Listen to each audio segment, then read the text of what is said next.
اسعار اطقم التوابل بجد بقت حاجه خزعبليه، فانت عشان تنظمي المطبخ بتاعك سواء توابل او للخزين محتاجه بجد مبلغ خيالي. فانا جبت لكم الحل.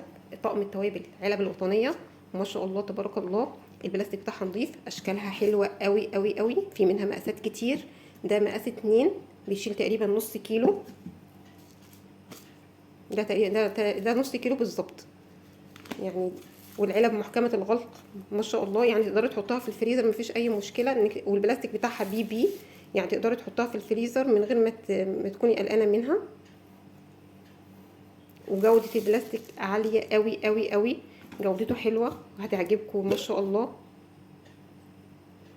والجميل ان هي جودتها حلوه واسعارها كمان جميله قوي. دي مقاس 5 تقريبا، دي مقاس 5 دي مقاس 5. دي بتشيل كيلو رز، كيلو دقيق، كيلو سكر. مقاس 3، دي برضو تقريبا من نص كيلو لكيلو الا ربع.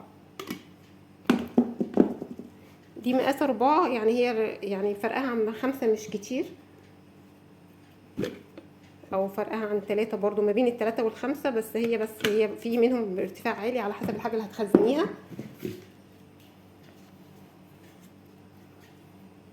الاسعار هنقول الاسعار بتاعتهم بسرعه، بس طبعا الاسعار بتفرق 2 3 جنيه على حسب المكان. وكمان انا جايباهم من فتره، فممكن تبقى اسعار رفعت حاجه بسيطه يعني. وهقول لكم على المكان اللي انا بجيب منه بصراحه، يعني اقل اسعار في السوق بلاقيها في المكان ده، وبجيبها اونلاين. يعني ده حلو قوي قوي للناس اللي هي محافظات وعايزه تشحن حاجات، فسهل تجيب منه وهتلاقي في حاجات هتوصل لها لحد البيت ما شاء الله. مقاس 2 ب 14 برضه، لو قلت لكم فيها هيبقى فيه فروقات بسيطه في الاسعار. مقاس 3 18، مقاس 4 20، مقاس 5 21. الطقم شيك جدا جدا، لو كمان تقدري تسيبيه على الرخامه، الوانه حلوه قوي مبهجه. وجميل قوي ان انت لو كمان لو عندك اطفال فمش هتخافي ان حاجه تتكسر او حاجه تبوظ. غير ان كمان بلاش اطقم التوابل اللي هي الصيني، بس بجد متعبه جدا وتقيله وسهله تتكسر وتبقي خايفه وانت بتشيليها. فبجد ده حلو قوي وعملي جدا وسعره حلو قوي، هتقدري تجيبي منه كميه كبيره جدا. بصي انا عندي طقم التوابل الصيني ده بجد، يعني هو نصه اتكسر، يعني ادي واحده اتكسرت ودي التانيه، ودي اتكسر الغطا بتاعها. طبعا انا لزقته بشمع.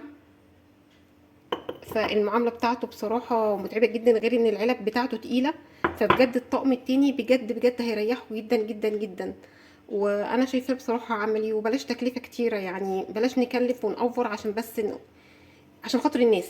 يعني نجيب الحاجه اللي تريحنا والحاجه اللي سعرها حلو والحاجه مناسبه. الدنيا بقت غاليه قوي قوي قوي، فيا ريت نقدر نوفر على قد ما نقدر بحاجه.